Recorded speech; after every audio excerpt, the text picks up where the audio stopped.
Welcome to People's Park. I want to thank the Anne Arundel County Department of Rec and Parks for transforming this place into a memorial for campaigns for racial justice in this county, but also a place for democracy to organize, for people to gather before they go into the council chambers and make their voices heard. I'm speaking today to the Caucus of African American Leaders, but I actually want to be speaking to all the residents of Anne Arundel County. So I wrote something this morning that I'm going to read that I've also put out publicly to the press so that all county residents can hear this message. So I am honored to recognize the bravery and the service to our country exhibited 57 years ago today by 24 residents of Anne Arundel County who are among the group on this Foot Soldiers Memorial. These were everyday people who were volunteering their time, risking their personal safety, and in some cases putting their own livelihoods at risk by aligning themselves with a movement that many in power were describing as a threat. Many politicians of the day said that the movement for racial justice was an expression of lawlessness, a radical left alliance that must be stopped.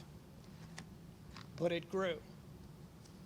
Smart organizers, talented leaders, and most importantly, millions of Americans from every race and social status either mobilized or sympathized. 5 months after the March on Washington, President Johnson introduced the War on Poverty. 2 years later, Congress passed the Voting Rights Act. After a 40-year experiment in trickle-down economics, supported politically by an unholy merger of insatiable corporate greed with white supremacist fear, our people are once again mobilizing for racial justice. Jacob Blake and his children matter. Black lives matter.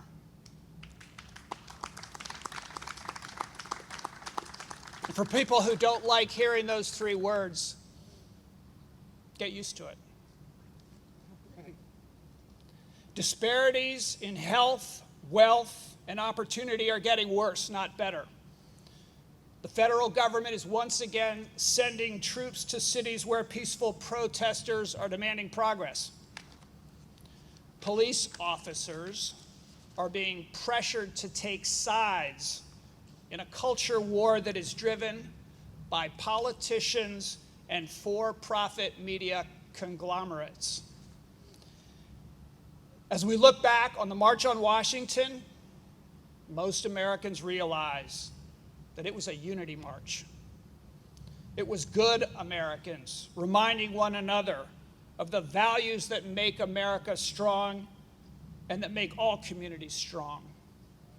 It was about justice for all.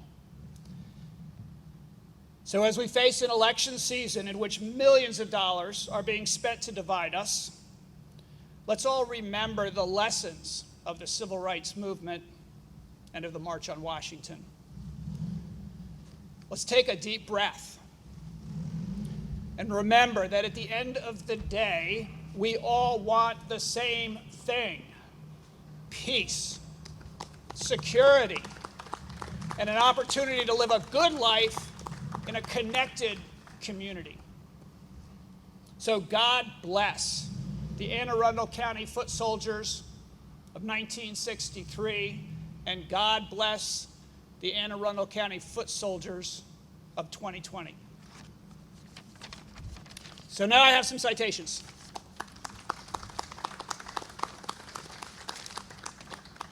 First, I have two. We were out here, I can't remember how long ago it's been, a month or so, maybe two, honoring young people who had organized the Foot Soldiers of 2020.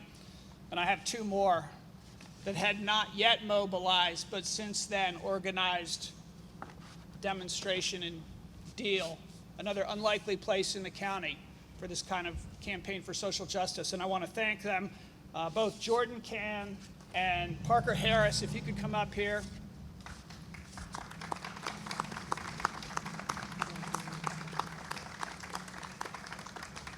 Don't get too close. I'll stand over here. You stand over here. Just want to read this.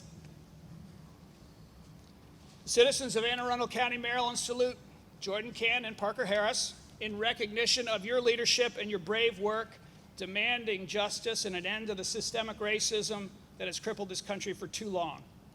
Your willingness to speak out and to organize is creating a moment in this county's history that has the potential to finally deliver the opportunity and the justice to Black and brown people that has been denied here for centuries. You are strong, you are powerful, and you are making history. Thank you for helping to make Anne Arundel County the best place for all. Yes.